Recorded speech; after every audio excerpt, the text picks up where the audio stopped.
नमस्कार, अस्सलाम वालेकुम, सत श्री अकाल। ओम श्री काल की वैष्णवी नमः। महाभगवान कल की अवतार सरकार घोष जी के दिव्य मंत्र से मैं इस कार्यक्रम का शुरुआत करते हुए अपने विशेष अतिथि गणों का भी स्वागत करती हूँ और हमारे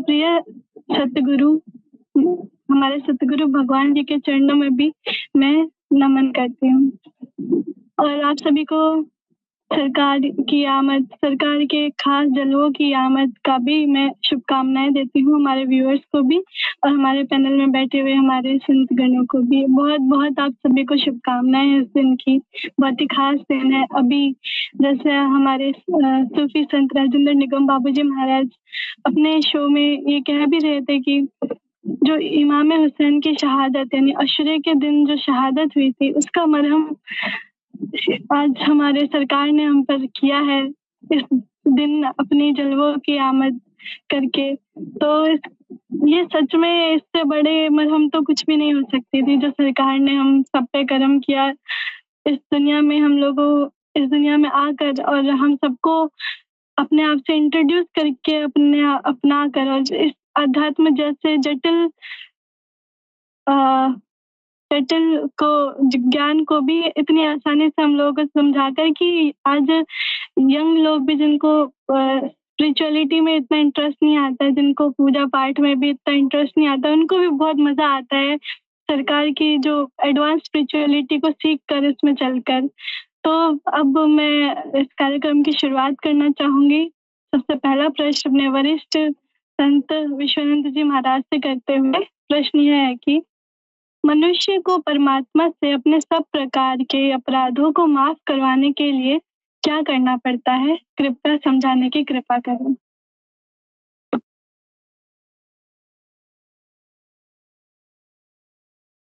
अपने महान सदगुरु भगवान सदगुरु महाराज यूनुस जी के चरणों में आशीर्वाद लेते हुए वरिष्ठ संतों को भी प्रणाम करते हुए बहन जी आपको भी बहुत बहुत अभिनंदन देते हुए आपके प्रश्नों की जवाब की ओर आते हैं।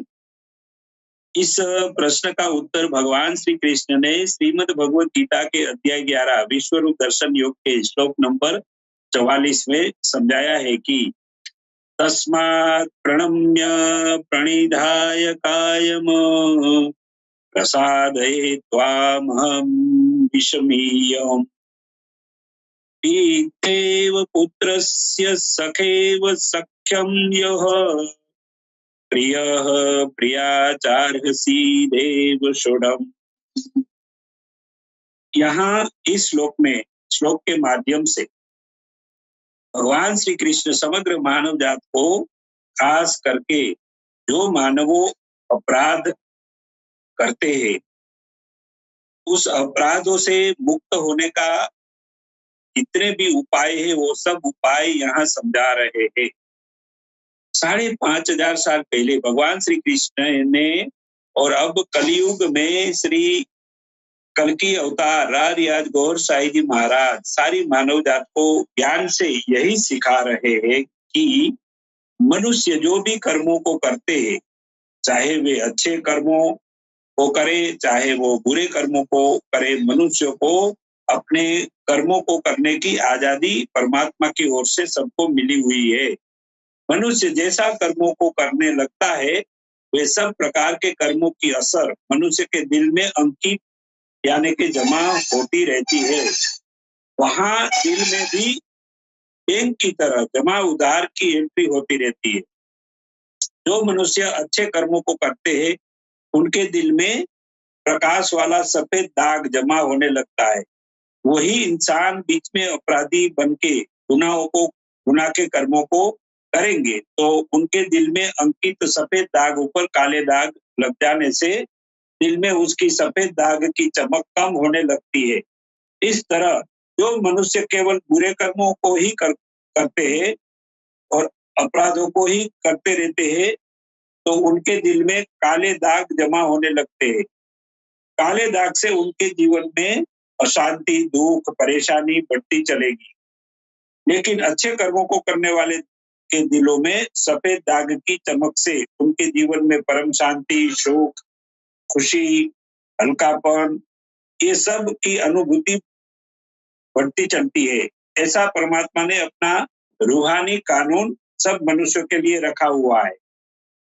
अपराधी कर्मों को करने वाले लोगों के दिलों में जमा हुए काले दागों को मिटाने के लिए इस श्लोक में भी उपाय बताए हैं कि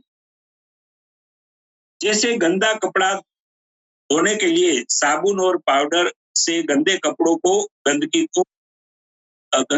की गंदगी को पानी से और साफ जगह पे जाके धोना पड़ता है, तब जाके ये काले दाग कपड़ों में लगे हुए काले दाग और गंदगी दूर किया जा सकते हैं।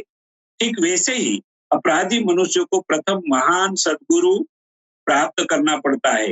फिर वे सद्गुरु महाराज उनके शिष्यों को दिल में परमात्मा का नाम स्थापन करके सिमरन की सच्ची रीत सिखा देते हैं।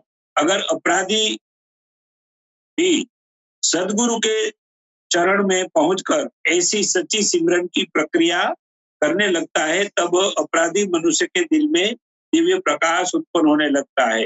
वे दिव्य प्रकाश से अपराधी को खुशी मिलने लगती है। तब वैसा अपराधी अपना सद्गुरु के चरणों में संपूर्ण समर्पित हो जाएगा। अब अपराधी अपना तन मन धन केवल उनके सद्गुरु को समर्पित करके उनके सद्गुरु जैसा कहे वैसा करने लगता है। तब जाके उनके सद्गुरु की विशेष कृपा दृष्टि प्राप्त हो जाती है।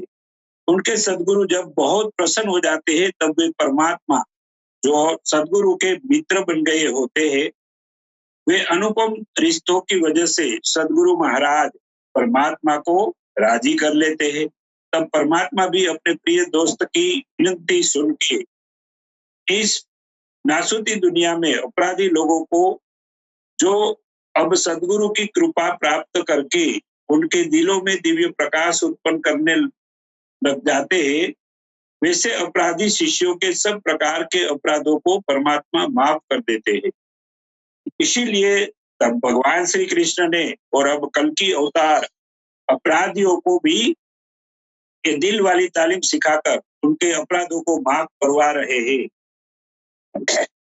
इसलिए अपराध किए हुए मनुष्यों को भी निराश होने की जरूरत नहीं है। अभी कल की अवतार आ चुके हैं, इसलिए किसी को भी निराश होने की जरूरत नहीं है। अगर वे कल की अवतार की ये निराली दिल वाली तालीम अपनाएंगे तो अवश्य वे उनके दिलों में जमा हुए काले दागों को मिटाकर दिलों को दिव्य प्रकाश से चमकीला बना सकेंगे और सब प्रकार के अपराधियों को परमात्मा से माफ भी करवा लेंगे। जी बहन जी। बहुत बहुत धन्यवाद स्वामी जी आपका। हाँ, अभी मेरा प्रश्न है सूफी संत राजेंद्र निगम बाबूजी महाराज से। प्रश्न यह है कि परमात्मा को मुकुटधारी, गदाधारी, सुदर्शन चक्रधारी, सहस्त्र बहु वाले और विश्व मूर्ति क्यों कहा गया है? कृपया समझाने की कृपा करें।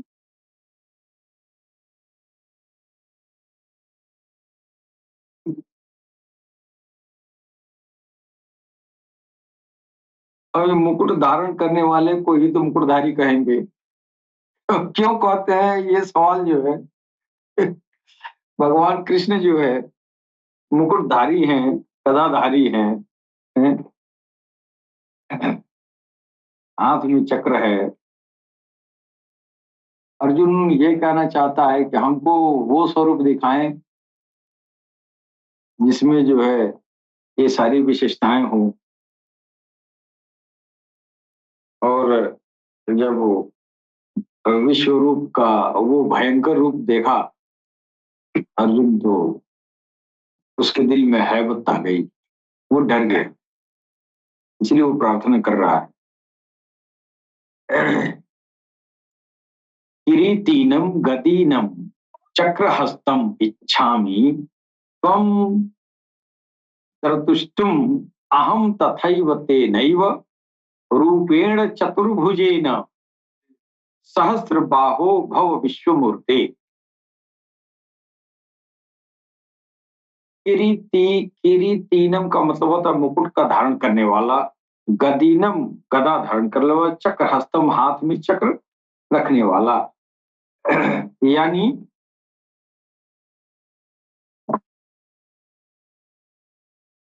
हे सहस्त्र बाहु,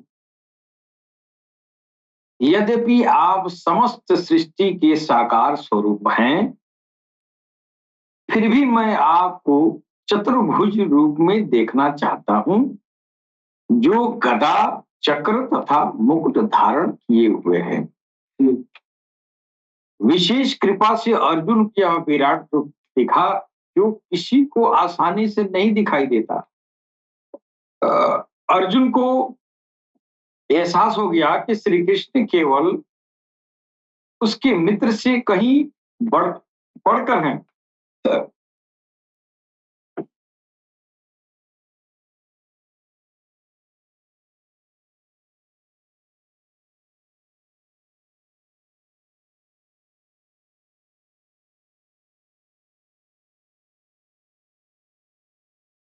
अर्जुन को जब इस बात का जो है बोध हो गया कि श्री कृष्ण केवल उनके मित्र से कहीं बढ़कर हैं, उनका दिव्य व्यक्तित्व अनंत ब्रह्मांडों को समेटे हुए है, फिर भी वह अनंत ऐश्वर्यों से आकर्षित नहीं है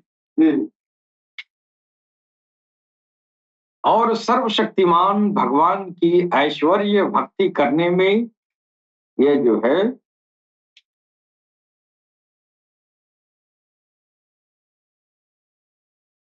रुचि नहीं रखता है, बल्कि उस सर्वशक्तिमान भगवान को मानव रूप में देखना पसंद करता है, ताकि वह उनसे पहले की तरह एक मित्र की तरह जुड़ सके। भगवान को सहस्त्र बाहु, जिसका अर्थ है भुजाओं वाला, कहकर संबोधित करते हुए अर्जुन अब विशेष कृष्ण के चतुर्भुज रूप या चार भुजाओं वाले रूप को देखने का अनुरोध कर रहा है। एक अन्य ने अर्जुन के समक्ष चतुर्भुज रूप में दर्शन दिए थे। जब अर्जुन ने द्रौपदी के पांचों पुत्रों के हत्यारे अश्वत्थामा को बांधकर उसके समक्ष ये जो है समक्ष लाया गया,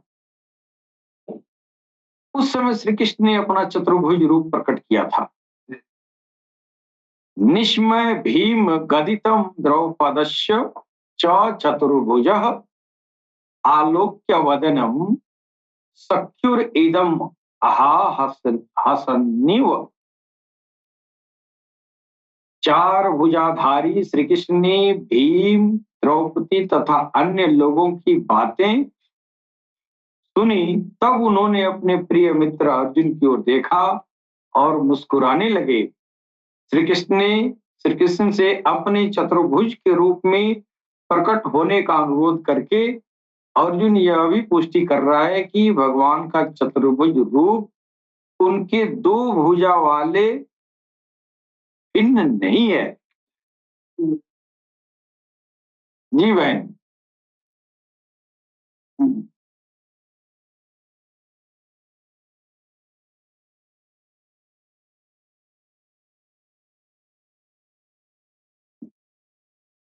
मेरी बात पूरी हुई? आवाज नहीं आ रही है? बहुत बहुत धन्यवाद। हाँ, आवाज बीच में ना कट गई थी आपकी। अभी जो प्रश्न है वो स्वामी विश्वानंद जी महाराज से है।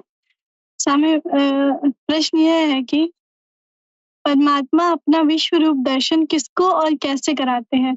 साधकों को परमात्मा का विश्व रूप दर्शन करने के लिए क्या क्या करना पड़ता है? कृपया समझाने की कृपा करें। अपने महान सदगुरु महाराज का आशीर्वाद लेते हुए एडमिन टीम में जो भी हमारे लंदन पे शाहिद भाई और सारी टीम के मेंबर है, उसका भी बहुत बहुत शुक्रिया अदा करते हुए, बहन जी ने बहुत अच्छा प्रश्न किया है। बहन जी, आप भी बहुत मेहनत करते रहते हैं, आपको भी बहुत बहुत अभिनंदन देते हुए हमारे इस प्रोग्राम को देखने वाले जितने भी व्यूअर्स है, जितने भी दर्शक हमारा ये प्रोग्राम देख रहे हैं और भविष्य में भी जो हमारा ये प्रोग्राम देखेंगे, वो सब का हम सब संतगण और मेरी बहन, अलरा टीवी एडमिन टीम, हमारे सदगुरु महाराज आपका तहे दिल से बहुत बहुत स्वागत करते हैं। ये भव्य और दिव्य ये प्रोग्राम जो 5,500 साल पहले श्रीमद् भगवत गीता जी का ज्ञान श्री कृष्ण भगवान ने अपने प्यारे अर्जुन को सुनाया था। अर्जुन को तो निमित्त बनाया था, सारी मानव जात के उपयोग में ये 18 अध्याय का दिव्य ज्ञान 700 श्लोकों में समाहित है। और अभी कल की अवतार के मुख से भी ये दिव्य ज्ञान अलग अलग उदाहरणों के साथ दिल वाली तालीम जो आखिर की तालीम थी, और अभी तो करोड़ों अर्जुनों को तैयार करने के लिए कल की अवतार इस धरती पर अवतरित हुए हैं। इसमें अभी इस प्रोग्राम को जो पेश कर रहे हैं, इस प्रोग्राम को जो आगे बढ़ा रहे हैं, उसमें से हम लोग भी उसमें है। अभी तब तो कृष्ण भगवान ने अर्जुन को ज्ञान सुनाकर अपने शिष्य को मोह नष्ट किया, विश्वरूप दर्शन भी कराया, लेकिन अभी तो हम लोग अर्जुनों को उपदेश दे रहे हैं। ऐसा लायक कल की अवतार बना रहे, यानी कि भगवान बनाने के लिए कल की अवतार अवतरित हुए। तो ये भगवान, हम सब लोग भगवान का एक कार्य कर रहे हैं, ये दिव्य और भव्य ज्ञान को सारी मानव जात तक पहुंचा रहे हैं। तो इसी ज्ञान को बहन जी ने जो बहुत अच्छा प्रश्न पूछा है, तो उसका जवाब, इस प्रश्न का उत्तर भगवान श्री कृष्ण ने श्रीमद् भगवत गीता के अध्याय 11 विश्व रूप दर्शन योग के श्लोक नंबर 47 में समझाया है कि मया प्रसन्नेन त्वार्जुने तम रूपम परम दर्शितात्मा योगात् तेजोमयं विश्वमनन्तमाद्यं यन्मे त्वन्दन्तेन दृष्टपूर्वम्। यहाँ भगवान श्री कृष्ण समग्र मानव जात को समझा रहे हैं कि जो भी मनुष्य परमात्मा का विश्व रूप दर्शन करना चाहते हैं, उन साधकों को अर्जुन की तरह जिज्ञासु साधक भगत बन के अनुरागी बनना पड़ता है। मनुष्य को अर्जुन की तरह समृद्ध ज्ञानी सद्गुरु उनके जीवन में धारण करना पड़ता है। जैसे अर्जुन ने उनके जीवन में भगवान श्री कृष्ण को एक सद्गुरु के रूप में स्वीकार किया था। भगवान श्री कृष्ण समृद्ध महान ज्ञानी भी थे। सद्गुरु प्राप्त करने के बाद सद्गुरु की सत्संगी बातों को समझकर अनुरागी साधकों को उनके जीवन में वो बातों को, वो ज्ञान को धारण करना पड़ता है। जैसे अर्जुन ने भगवान श्री कृष्ण की बातों को सुनते सुनते अध्याय 10 संपूर्ण होने तक धीरज से, बड़ी धीरज से एक जिज्ञासु बन के ध्यान पूर्वक सब बातों को सुना, समझा और समझकर अर्जुन ने अपने जीवन में धारण भी किया। फिर आगे परमात्मा के महान गुणों, लायकातों, सामर्थ्यता को अर्जुन ने जब जान लिया और वो जान के वो गुणगान करने लगे। तो गुणगान करते करते यानी कि अर्जुन के दिल में परमात्मा की अनन्य भक्ति भी किया अर्जुन ने, यानी कि दिल की धड़कनों के साथ परमात्मा का सिमरन, यानी वो कृष्ण भगवान ने जो बताया था वो उस प्रकार उसने सिमरन भी किया। फिर जिज्ञासा से परमात्मा की महानता वाला दिव्य और भव्य स्वरूप देखने की विनंती, आजीजी, प्रार्थना अपने प्रिय सद्गुरु महाराज श्री कृष्ण भगवान को की। ऐसी आजीजी और प्रार्थना करनी पड़ती है अपने सद्गुरु महाराज को, जो अर्जुन ने किया। तब जाके उनके सद्गुरु भगवान श्री कृष्ण बहुत प्रसन्न होके परमात्मा को विनती करते हैं। यानी कृष्ण भगवान ने परमात्मा को विनती किया कि अभी मेरे सामने मेरा प्रिय शिष्य अर्जुन तैयार हो गया है, हे परमात्मा मेरे दोस्त। कृष्ण भगवान के दोस्त परमात्मा होते हैं। उन्होंने जब वो विनती करी कि अब मेरा शिष्य अर्जुन लायक हो गया है, इसलिए आप आपका दिव्य और भव्य विश्व रूप दर्शन मेरे प्यारे शिष्य अर्जुन को कराओ। तब जाके परमात्मा ने अपने दोस्त भगवान श्री कृष्ण की विनती सुन के परमात्मा ने अपना दिव्य और भव्य विश्व रूप दर्शन अर्जुन को कराया है। इस रास्ते से सब साधक भक्तों को गुजरना पड़ता है, तब जाके परमात्मा ने अर्जुन जैसे लायक बने हुए। और उनकी विनती से, यानी अर्जुन को भी विनती करनी पड़ी थी, उसकी विनती सुन के अपना विश्व रूप दर्शन परमात्मा ने कराया था। परमात्मा अपने दोस्त की विनती से, यानी कि जब जब परमात्मा का दोस्त इस धरती पर होता है, जो महान सद्गुरु के रूप में कोई इंसान प्राप्त कर लेता है, जो परमात्मा को देखा हुआ मिला हुआ उसका दोस्त होता है।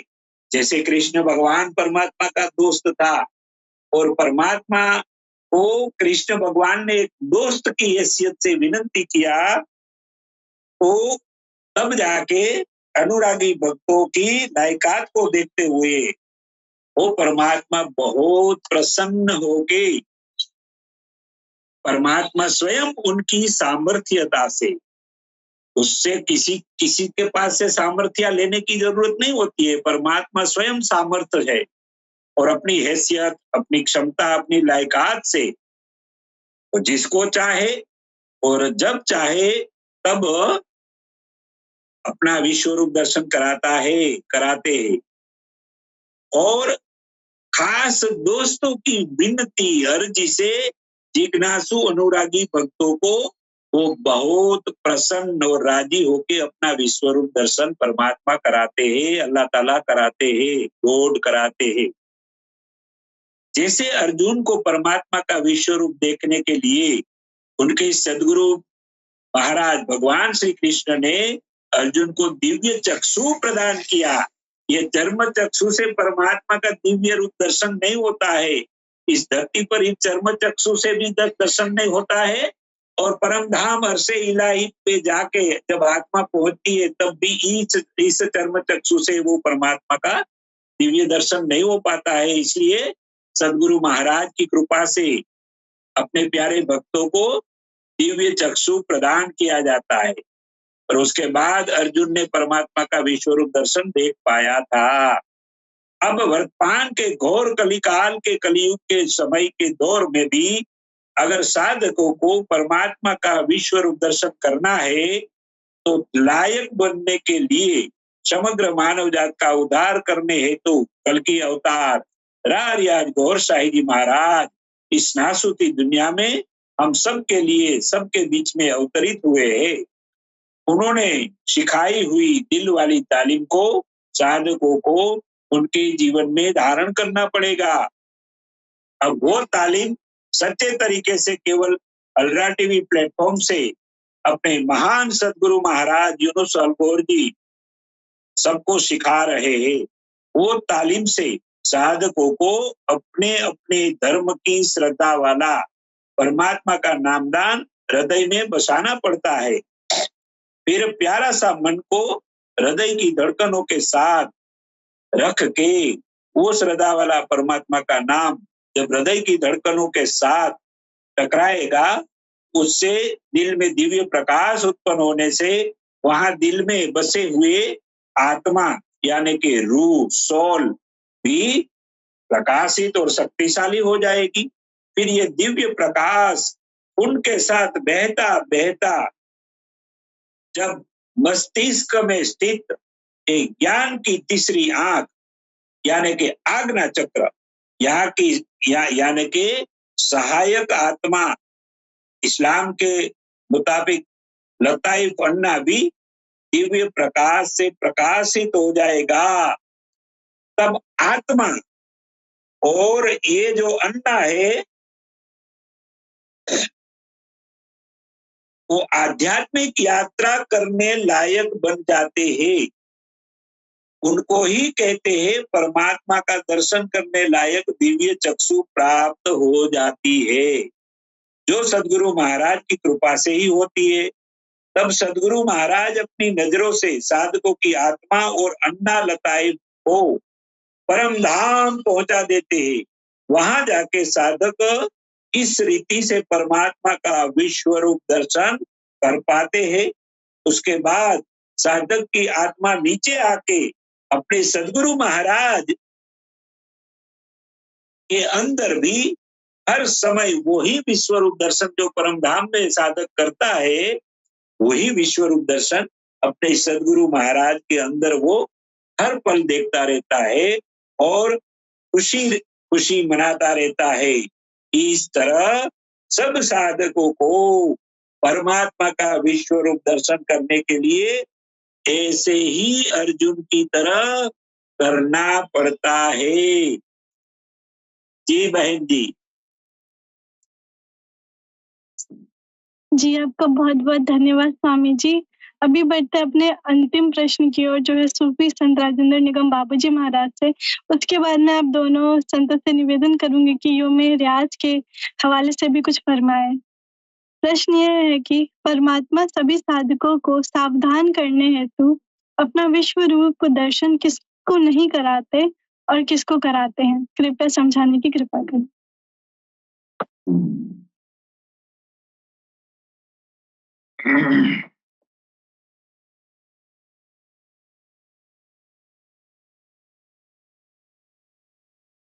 न वेद यज्ञ ध्याय नैर न दानैर न च क्रियाभिर न तपोभिर उग्रैः एवं रूपः शक्य अहं नृलोके दृष्टम् त्वदाने अन्येन कुरु कबीरा।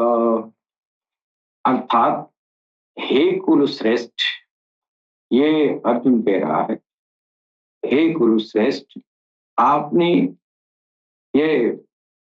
जो देखा वह न तो वेदों के अध्ययन से, न ही यज्ञ से, न अनुष्ठान से या दान के द्वारा, और न ही कठोर तपस्या से किसी मनुष्य ने देखा है।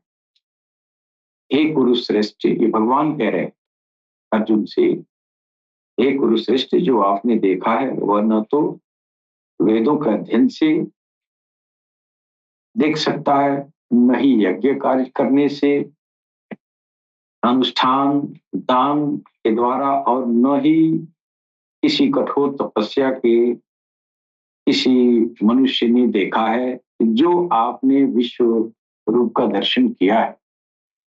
अर्थात इससे ये पता चलता है कि जो विश्व रूप दर्शन है वो भगवान का वो जो है विशिष्ट वो अभिव्यक्ति है, क्योंकि भगवान कह रहे हैं कि इस चीज को देखने के लिए कोई कितना हो यज्ञ अनुष्ठान किया हो। यज्ञ का मतलब ये हुआ कि ये आपका जो प्राणायाम नियम प्राणायाम प्रत्याहार ध्यान धारणा समाधि, ये सारी चीजें यज्ञ के अंतर्गत आ जाती हैं। यानी इतना लंबा प्रयास करने वाले भी उस रूप को नहीं देख पाते हैं जिस रूप को अर्जुन ने देखा,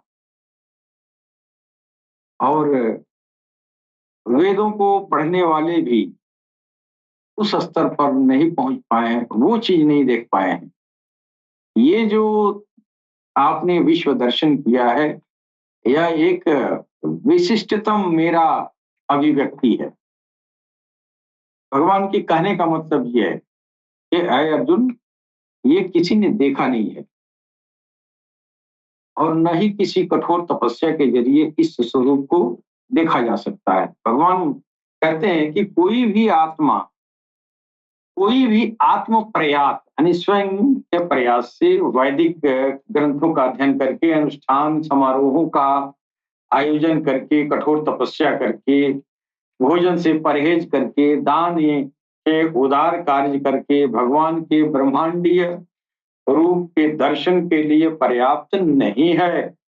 यह केवल उनकी दिव्य कृपा से ही संभव है। वेदों में भी इसे बार बार कहा गया है, तस्य नो हस्व तस्य नो थे, अर्थात परमेश्वर की कृपा रूपी अमृत से अभिषिक्त हुए बिना कोई भी उसे नहीं देख सकता। जब तक जो है ईश्वर, जब तक वो चाहे नहीं, तब तक उसको जो है अपने कसरत से नहीं कर सकता है। अब आप देखिए कि भगवान काल की अवतार सरकार गौहर शाही जी महाराज जो है क्या कह रहे हैं कि तुम पहले भगवान के रास्ते में चलने के लिए भगवान से अनुमति तो प्राप्त कर लो।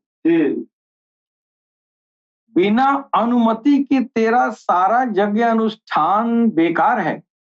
क्यों बेकार है? तो आपने बिना पूछे आपने किया, भगवान तो कहने नहीं गए, भगवान के परमिशन तो आपने लिया नहीं। आप तो अपने स्वार्थ के वशीभूत भगवान को जबरदस्ती पूजा पाठ करके और मनाने में लगे हुए हैं। लेकिन भगवान से तो आपने कभी एग्रीमेंट तो लिया नहीं। ये भगवान आप अपने भक्ति में हमको मंजूर करते हैं कि नहीं? नहीं, यही बात भगवान कृष्ण भी कह रहे हैं ना। यजुर्वेद में परमेश्वर के कृपा रूपी अमृत से अभिषिक्त हुए बिना कोई भी उसे देख नहीं सकता। और यही बात सरकार गौहर शाही आज वर्षों से जमाने के सामने कह रहे हैं। जो आपके यजुर्वेद में कहा गया है, तस्य नो हस्व तस्य नो धेहि, तस्य नो हस्व तस्य नो हस्व तस्य नो धेहि। परमेश्वर की कृपा रूपी अमृत से अभिषिक्त हुए बिना कोई भी उसे देख नहीं सकता। देखने के लिए तो आपका यज्ञ कार्य आरंभ होने के पहले उसकी अनुमति मिलनी जरूरी है। बिना अनुमति के आप उसकी भगवान की बंदगी नहीं कर सकते हैं। बिना अनुमति के तो आप किसी के घर में नहीं घुस सकते हैं। तो भगवान के घर में कैसे जाएंगे? ये लोगों की ये जो है इतनी ये दिमाग जो है लोगों ने खराब कर दिया है कि पहला पौदान पर जो सबसे जरूरी चीज है भगवान की अनुमति। भगवान के घर में, भगवान के दरवाजे पर, उनके चौखट पे दस्तक देने के पहले भगवान की अनुमति हमको प्राप्त करनी चाहिए। अब भगवान के घर के दरवाजे पर जो चौखट है वहां पर तो कालबेल लगा नहीं है कि हम अनुमति लें। लेकिन कालबेल जो है वो जो सदगुरु होता है ना, वो कालबेल बजाता है। इसी अनुमति के लिए गुरु का हाथ पकड़ना पड़ता है ना। जैसे किसी के घर में घुसने के लिए कालबेल दबाते हैं, उसी तरह भगवान के घर में घुसने के लिए गुरु का सहारा लेते हैं। गुरु जो है हमारे पत्रावली को भगवान के टेबल पर ले आकर रखेगा और भगवान पूछेगा कि किसकी फाइल है। तो ये गुनहगार है, चोर है, डाकू है, बदमाश है। अच्छा, चोर डाकू कुछ भी है, चाहता क्या है? आपसे दोस्ती करना, आपका सखा बनना चाहता है। तो भगवान खुश हो जाता है। अच्छा चलो, चोर डाकू ही सही, हमको चाहता है ना, और ये जो सृष्टिकालीन दिवस में हमसे प्रेम करता था, तो मैं इसको सखा अपना बनाऊंगा। तब वो जो है जब स्वीकार कर लिया, तब वो अर्जुन की तरह अनुरागी होता है। वरना अनुराग भी नहीं मिलती, अपने तरफ से कुछ भी नहीं है। ईश्वर चाहता है तो जो है उसकी अनुमति देता है, तब उसकी भक्ति आप शुरू करते हैं। और भक्ति की चरमोत्कर्ष अवस्था क्या है? भगवान के रूबरू साक्षात्कार किया और भगवान का एक नक्शा उसके दिल में आके बैठ गया। हाँ, अब वो जब भगवान का नक्शा उसके हृदय में आके बैठ गया, अब कहा जाएगा ईश्वरा सर्वभूतानाम हृदय देशे। यानी सभी भूत प्राणियों के, उन्हीं भूत प्राणियों के जिसने भगवान से एग्रीमेंट ले लिया ना कि हम तुम्हारी पूजा करेंगे, हम तुम्हारी आराधना करेंगे, हम तुमसे प्रेम करेंगे, हम तुम्हारा सखा बनना चाहते हैं, एग्रीमेंट लिया है, जिसका एग्रीमेंट होगा उसी के हृदय में वो वास करेगा। है नहीं? सबके हृदय में वास करता, सबके हृदय में वास करता तो इतना जघन्य अपराध क्यों करते लोग? भाई चोर के अंदर भी तो दिल है, डाकू के अंदर भी तो दिल है, जानी के अंदर भी तो दिल है, तो उस दिल में वो भगवान नहीं है। अगर भगवान रहता तो ये कुकर्म करता ही नहीं ना। इसीलिए तो भगवान को अंदर ले आना जरूरी है कि भगवान अंदर आएगा तो मेरे अंदर ईश्वरीय गुण आएंगे ना। और उसको अंदर लाने से पहले, उसकी तरफ कदम बढ़ाने के पहले उसकी अनुमति जरूरी है, और वो अनुमति गुरु लेता है। और गुरु जो है जब अनुमति आपको दिलवा देता है, भगवान ने हामी भर दिए कि अब मैं तुमको जो है अपना बनाना चाहता हूं, तब जो है उसका मार्ग प्रशस्त होता है। फिर ये लोग जो है उसी की कृपा से उसको पाते हैं, उसका साक्षात्कार करते हैं।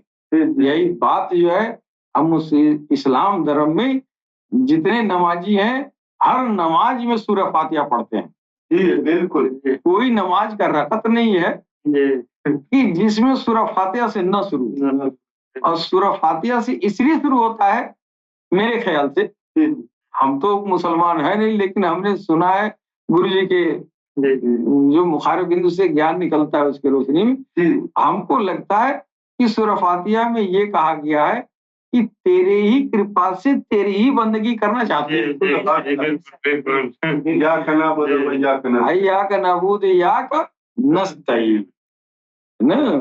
यहदिन सिरातल मुस्तकीम सिरातल लजीन। तो ये वहां भी इजाजत मांगा जाता। इधर वेद भी कह रहा है कि उसकी पहले कृपा पालो, अनुमति पालो। हाँ, अनुमति पाके तब उसकी राह में चलो, तब मिलेगा। अपने मन से तो करते रहो। सीधी सी बात है कि अगर आप किसी से प्रेम करते हैं तो अकेले करते रहिए ना, उसको खबर ना हो तो बेकार है। अकेले दीवाना बना फिरिए, उसको आपके मासूक को पता ही नहीं है तो आपका सारा दीवानापन बेकार है। लेकिन आपका अगर आपके महबूब को अगर आपका पता चल रहा है, तब तो आपका सारा त्याग सफल है कि नहीं? लेकिन अगर नहीं है तो आप क्या, अब किसी को सताना होता है। आप देखें जो है जनरली जो है शौहर बीवी आपस में ये लोग आपस करते हैं तो क्या होता है, वो मनमुटाव होता है तो एक दूसरे के नखरे उठाते हैं ना। ये क्या है, ये जो है ऐसा नहीं है। अगर एक तरफा प्यार है किसी तो फिर तुम मरते रहो जीते रहो, हमको क्या लेना देना है। लेकिन अगर उसकी मंजूरी है, अगर यह है कि आप हमसे प्रेम करते हैं तो थोड़ा भी आप जो है कुर्बानी देंगे, थोड़ा भी त्याग करेंगे, तो अगले को महसूस होगा कि मेरे लिए इतना त्याग कर रहा है। लेकिन अगले से कोई वास्ता ही नहीं है, कोई अनुमति नहीं है, कोई लेना देना नहीं है, और आप उपवास पर उपवास करते जाएं, करते रहिए। वो तो कहा नहीं है उपवास करने के लिए। हाँ, वो जब कहेगा तो आपको एग्रीमेंट मिलेगा। उसी एग्रीमेंट को सरकार गौरशाही जिगरे कल्ब कह रहे हैं, हृदय सिमरन। हालांकि है ये बात पुरानी, नई बात नहीं है बहन जी। हमारे सनातन धर्म में भी अखंड संकीर्तन होता आया है। भगवान का नाम का बार बार तकरार करना, ये भजन का ये आसान तरीका रहा है, शुरू से ही रहा है कि भगवान के एक ही नाम का बार बार तकरार करना। उसी को इधर जिक्र फिक्र कहते हैं, और इधर जो है क्या करते हैं, संकीर्तन करते हैं, भजन करते हैं, और तमाम अपने अपने भाषा में लोग कहते हैं। चीज एक ही है, यानी भगवान के नाम का बार बार तकरार करना। तो आपका जुबान फ्री है, तो आप जबान से तो राम राम कह देंगे, लेकिन जिसके लिए अनुमति है वो आपके जुबान के लिए नहीं, वो आपके दिल के लिए अनुमति है। आपका जुबान आप 2-4 घंटा राम राम करेगा, उसके बाद से चुप होना ही है, इसलिए कि इसका इतना ही ताकत है। भाई आप 24 घंटा राम राम कर देंगे, आप 24 घंटा फिर बहुत हिम्मत रखेंगे, 24 घंटा और ही कर देंगे, लेकिन आपको तो चुप होना ही पड़ेगा, नहीं चुप होगा तो मर जाएंगे, है नहीं? इसलिए जुबान की ताकत उतनी ही है। आपके अंदर एक ऐसा मशीन लगाया है जिसको हृदय कहा जाता है। हृदय की तरफ पैगंबर इस्लाम ने भी इशारा किया, हमारे भगवान कृष्ण ने भी इशारा किया, गीता में भी कहा गया, वो हृदय की तरफ इशारा किया गया है कि उसको वो भगवान का घर है, वहां आना है, उसको सफाई करो, उसकी जो है हिफाजत करो। वो उसमें आएंगे। तो ये भगवान के भजन भाव के लिए यह शुरू से ही ये भगवत भजन का एक ही विकल्प रहा है, वो भगवान के किसी नाम का तकरार करना। लेकिन असल तरीका वो है जो फायदेमंद है, वो है कि आपके अंदर उस भजन के लिए एक दिल, एक हृदय भगवान डाला है, उसके बाल बच्चे नहीं है, वो थकता उकता नहीं है, वो धड़कने जब पैदा होगा तब से मर जाएगा तब तक वो धड़कता ही रहेगा। अगर वो राम राम कहना शुरू कर दिया तो मेरा संकीर्तन अखंड हो गया ना। बिल्कुल। अब मैं सोता रहूंगा तो राम राम होती रहेगी, है कि नहीं? और ये दिल की धड़कने राम राम तभी पुकारती हैं जब राम चाहते हैं। जब राम चाहेंगे तो हमारी दिल की धड़कने उसके नाम से जारी हो जाएंगी। फिर हमको पता चल जाएगा कि तेरे ही बंदगी तेरे ही मर्जी से करना चाहते हैं। जब उसकी मर्जी हो गई तो मेरे दिल में उसका नाम मेरी धड़कनों में समा गया। इधर मुसलमान का दिल राम और अल्लाह अल्लाह पुकार उठा, इधर हिंदू का दिल राम राम, दोनों तरफ का नाम है। अब ये हुआ भगवान की एग्रीमेंट। सरकार गौरशाही ने फरमाया, भगवान काल की अवतार ने अपने मानने वालों को, जिनका हृदय सिमरन जागृत किया, जिनका जिक्र कल्ब जारी किया, सरकार ने फरमाया ये वो लोग हैं जिनको जो है भगवान चाहता है। और पिछले अदवार में वो लोग गुजरे जो भगवान को चाहते थे, और ये वो लोग हैं जिनको भगवान चाहता है। भगवान चाहता है तभी तो तेरा दिल राम राम करता है। अल्लाह चाहता है तब न तेरा दिल अल्लाह अल्लाह करता है।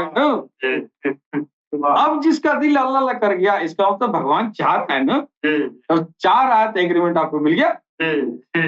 अब जब एग्रीमेंट मिल गया तो एक न एक दिन साक्षात्कार तक जाएंगे ही। और अब ये जमाना ये आया है बेहिजाबी का, आम दीदारे यार होगा, ये कौन कराएगा? ये वो काल की अवतार कि भगवान को पाने के लिए किसी जमाने में ऊपर जाना होता था, और जाते थे तो उसकी वो अभिव्यक्ति देखते थे, जिस अभिव्यक्ति को जो है, जिस अभिव्यक्ति को वो जो है जिसको देखने के लिए जाते थे वो खुद किसी अभिव्यक्ति को देख रहा था। और वो ऊपर ही था, उसको देखने के लिए ऊपर जाते थे लोग, नहीं? और जिसको देखने के लिए जाते थे वो खुद उसको देखता था, उस अभिव्यक्ति को देखता। और ये जो काल की अवतार आ गए, उसको जिसके ऊपर खुद वही आशिक था उसी को नीचे उतार ले आए। अब का तुम इधर से क्यों जाओगे? अब कहीं जाना होना नहीं है जंगलों का, सबके लिए हम जंगल जा चुके हैं। अब ये जो है कलबरू शीरी खफी अफा नफ्स ये जगाने की जरूरत नहीं है। अब तुम ये जो है चक्कर फकर के चक्कर में न पड़ो, तेरा चक्कर जागे बिना ही हम भगवान के उस स्वरूप को दिखा देंगे जिसके लिए अंबिया, ऋषि, महर्षि सब तरसते रहे। उस स्वरूप को धारण करके सरकार गौहर शाही जमीन पर विचरण किया। वो स्वरूप जिसके लिए सब तरसते रहे। काल की अवतार क्यों विशिष्ट अवतार है? काल की अवतार विशिष्ट अवतार इसलिए है कि ईश्वर का वो स्वरूप जिस पर वो खुद आशिक है, उस स्वरूप को देखने के लिए वो वही देखता था, दूसरा कोई नहीं देखता था। और अपना सारा हुस्न जमाल उतार के रख दिया, सारी अपनी सब कुछ उतार के रख दिया।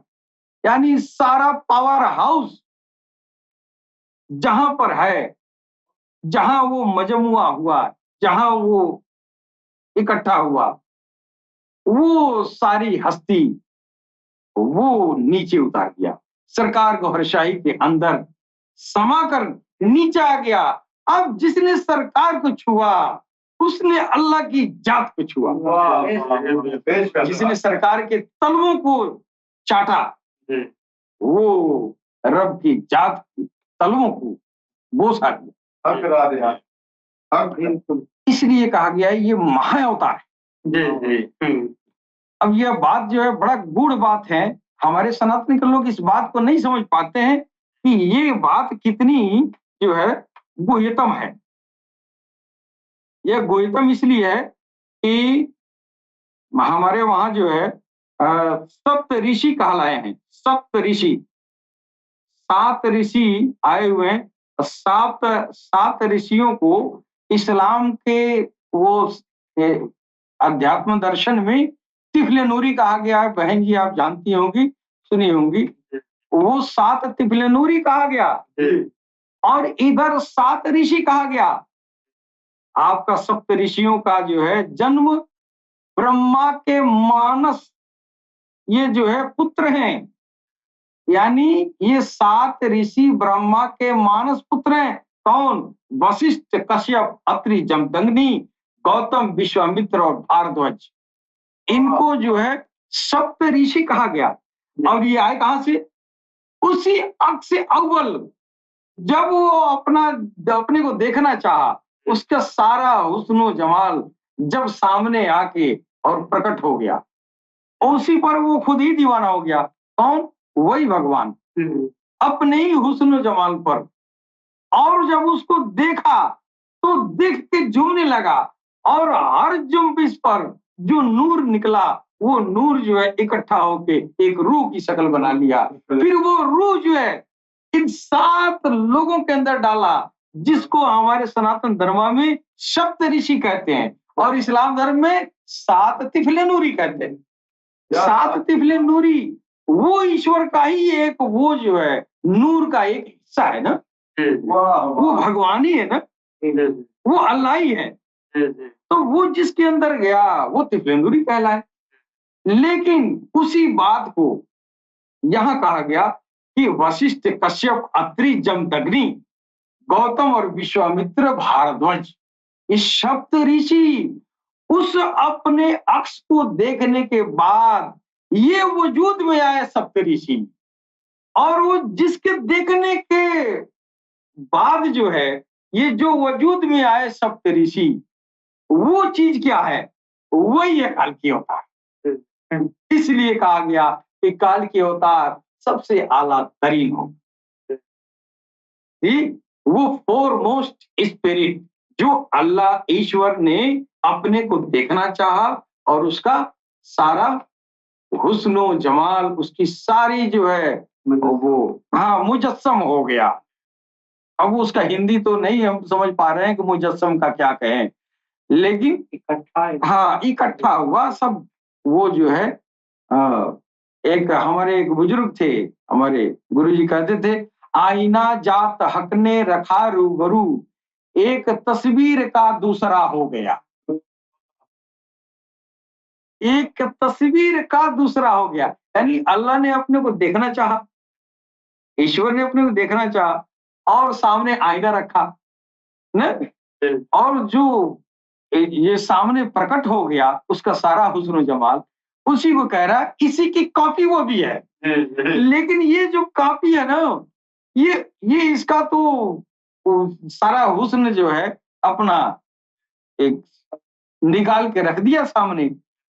अब उसको देखा वही फिदा हो गया। तो जिस पर फिदा हुआ उसकी अजमत बढ़ी है ना, जिस पर फिदा हुआ वो आया काल की अवतार के अंदर, अब जिसके बदौलत ये सब ऋषि वजूद में आए।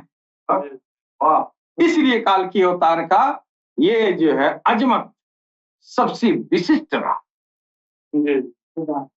कि स्पिरिचुअलिटी तो सब एक ही रहा है, लेकिन कालांतर में बातें बदलते बदलते भाषा के अंतर और खित्तों का अंतर हो गया है ना, भूभाग का अंतर हो गया, इसलिए इसकी समझने में वो फेर हो गया।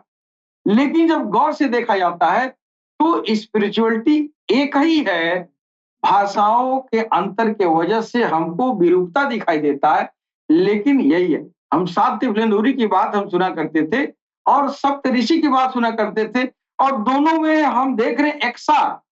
ऐसे ये ब्रह्मा के मानस पुत्र हैं, वो कह रहा है कि अल्लाह के जहन में आया कि अपने को देखूं, यानी दिमागे में आया, इधर मानस पुत्र कहा जा रहा है। बात है कहीं हुआ ना, है कि नहीं? हाँ, तो ये जो है अब ये जो ऋषि होते हैं, इधर ऋषि कहा गया, उधर जो है सुल्तान फुकरा कहा गया है। और ये भी 2 तरह के ये है, तिफले नूरी हैं, ऋषि हैं। एक जाति एक सिफाती है। तो अरबी भाषा में जाति वाले को सुल्तानों का राजा कहा जाता है, फकीरों का राजा सुल्तान। और ये ऋषि जो है वशिष्ठ कश्यप पत्री जमदग्नि गौतम, ये ऋषियों के राजा हैं, ये मुनियों के राजा हैं। बिल्कुल। ये सिफाती हैं, वो जाति हैं। ये तिफलेनूरी, इसमें भी जाति और सिफाती होते हैं। तो ये सब जो है, अब चूंकि जात का इल्म पहले आया नहीं था, बाद में आया ना उम्मत मोहम्मदिया में, तो यहाँ जात का इल्म आया तो जाति तिफलेनूरी भी थे। उधर सिफात आया तो सिफाती तिफलेनूरी थे। वो सिफाती तिफलेनूरी वो वशिष्ठ कश्यप का अत्रि जमदग्नि विश्वामित्र गौतम भारद्वाज थे। और इधर का नाम जो है क्या रखें, अभी तो ये आधुनिक जमाने की अभी दो ऋषियों में अभी गफलत है। 7 तिफलेनूरी की बात हो रही है, 2 की अभी गफलत है ना। लेकिन 5 जो है नजर आ रहे हैं। एक खुद पैगंबर साहब, और एक उनकी दुलारी बिटिया थी, एक हसन बसरी थे, है ना। फिर अब्दुल रज्जाक थे और गौसे पाक तराना थे। ये सप्त ऋषि थे। वो ये जाति सप्त ऋषि है, वो सिफाती थे, कश्यप वशिष्ठ अत्रि जमदग्नि। बहन जी हमारी बात कहीं और चली गई। जी जी, कोई बात नहीं, इसमें भी सरकार की बातें हैं, सरकार की बात तो सब आनंद इसमें आता ही है सुनने में। और ये शो भी सरकार का, यहाँ पे सरकार की बात चली जाए या कितनी भी लंबी हो जाए तो उसमें समय का पता भी नहीं चलता, और हमारे व्यूअर्स को भी अच्छा लगता है। तो अभी तो समय नहीं रहा, अभी मिलते हैं अगले सप्ताह को शनिवार को 11:30 से 12:30 के बीच। इसी विषय में आगे डिस्कस करेंगे, अपने स्वामी जी से भी सुनेंगे और सच्चिदानंद जी से भी सुनेंगे और सूफी चंद राजेंद्र निगम बाबू जी से भी, और इसके आगे भी हम अगले एपिसोड में डिस्कस करेंगे। तो इसी के साथ हम लोग आप सभी से विदा लेते हैं। लेकिन आज योम रियाज है, आज खास महफिल होगी सैयदी जी की, यानी हमारे गुरु जी की, तो वो कोई भी मिस ना करे। अपने साथी दोस्तों को भी अगर कोई मदद करे, अगर वो भी मिस ना करे, उनको भी रिमाइंडर दे दें और उनको भी कॉल करके जगाने की जगह भी दे, अगर आपके जो भी करीबी दोस्त हैं उनको। और सबको यही कहें कि लाइव महफिल को बिल्कुल भी कोई भी मिस ना करे, क्योंकि यही है जिससे हम इस कलयुग के अंधेरे में भी प्रकाशमान होते हैं। तो फिर मिलते हैं सैयदी जी यानी हमारे गुरु जी के लाइव प्रोग्राम में। इसी के साथ जय श्री कृष्ण, जय गौशाही, जय श्री कल्की अवतार। शाही, जय श्री कल्की अवतार, जय श्री कृष्ण।